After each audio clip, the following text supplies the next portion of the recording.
El objetivo del estudio fue determinar la prevalencia y etiología de las epilepsias utilizando este método de captura y recaptura después de 8 años de todas estas medidas que hemos mencionado. ¿Qué pasó después de 8 años que nosotros, o que se hizo de parte de la población esas medidas? Bueno, para mencionar un poco, Salamá, ¿verdad?, es un municipio de los 23 de Olancho, que está más o menos a 153 kilómetros de Tegucigalpa, actualmente con una población en ese momento de 5.608 habitantes. Más o menos esto era la población en el estudio del 97, actualmente la población de 5.608 al momento del estudio. Más o menos el punto ubica la ubicación donde está el municipio de Salamá. Para la definición de caso, pues utilizamos la definición de epilepsia propuesta por la ILAE y que había sido la misma que se había utilizado en el estudio previo. ¿Y a qué se refiere el método de captura y recaptura? Pues es un método para tratar de evitar la menor pérdida posible de casos, ¿verdad? De tal forma que además de que se hace un tamizaje casa por casa, además se hacen entrevistas con líderes de la comunidad para investigar si hay algún paciente que de repente se nos haya pasado en ese tamizaje, pasa casa por casa. Si lo pasamos por alto, pues ir de regreso y buscarlo. Búsqueda de registros médicos en los centros asistenciales y una vez encontrado, pues ir a su casa y buscarlo. No solo fue el tamizaje casa por casa. La fecha para la prevalencia, me está costando manejar esto de la tecnología, fue el 5 de mayo del 2005. Más o menos un ejemplo, fuimos a visitar centros de salud, anduvimos en tamizaje casa por casa, estuvimos conociendo Salamá, un pueblo muy bonito además, pasamos muchos fines de semana por allá, ¿verdad? Así que estuvo muy bien.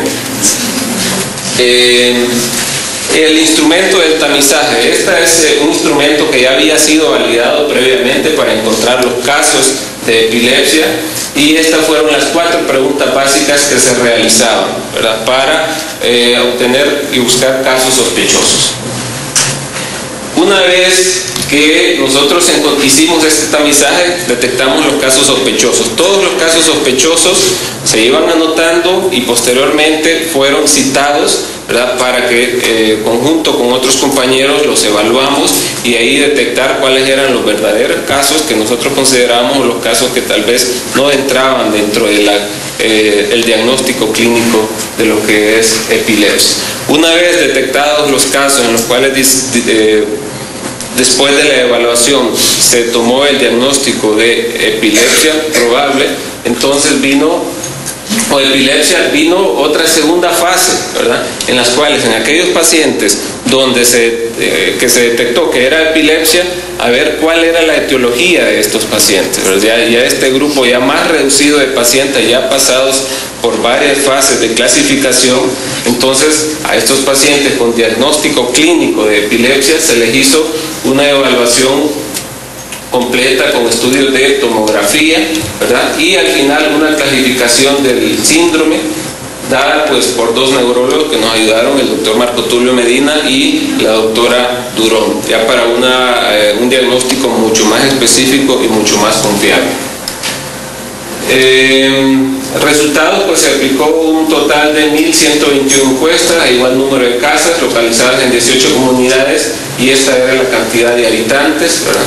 En cuanto a la población, el 52% masculino, el 48% femenino, y más o menos esta es una prevalencia que se encontró en la epilepsia en los casos del 2005. Fue el 25.3 por 1.000 habitantes, ¿verdad? Una prevalencia que desafortunadamente al compararla con el estudio del 97 pues está prácticamente en los mismos parámetros. Cuando evaluamos la prevalencia activa fue del 13.7%, ¿verdad? Y cuando vimos la clasificación de crisis, pues la mayor parte de las crisis fueron parciales secundariamente generalizadas, un menor porcentaje de crisis parciales simples y un pequeño porcentaje de crisis generalizadas. Estos ya una vez pasados por la clasificación específica de epilepsia, que estos fueron 37 pacientes. La siguiente. Yo lo puedo manejar. Aquí, esta tabla es muy importante porque en esta tabla podemos obtener los resultados comparativos de 1997 y los resultados del 2005 en cuanto a la etiología de las epilepsias. Por ejemplo, podemos ver que la epilepsia idiopática en el 2005 más o menos fue el 2.7%, en el 97 del 7.8%, criptogénica más o menos del 35%, en el 97 30%, no significativa estadísticamente. Álvarez, dentro de la sintomática podemos ver que la neurosis también esta enfermedad se presentó más o menos en 36, varios factores médicos, podemos ayudar se presentó en 16.2% comparado con el 36.6% que se había obtenido previamente. En este momento vamos de nuevo es importante notarlo porque observamos una... Usted está viendo Avances en Salud. Ya regresamos.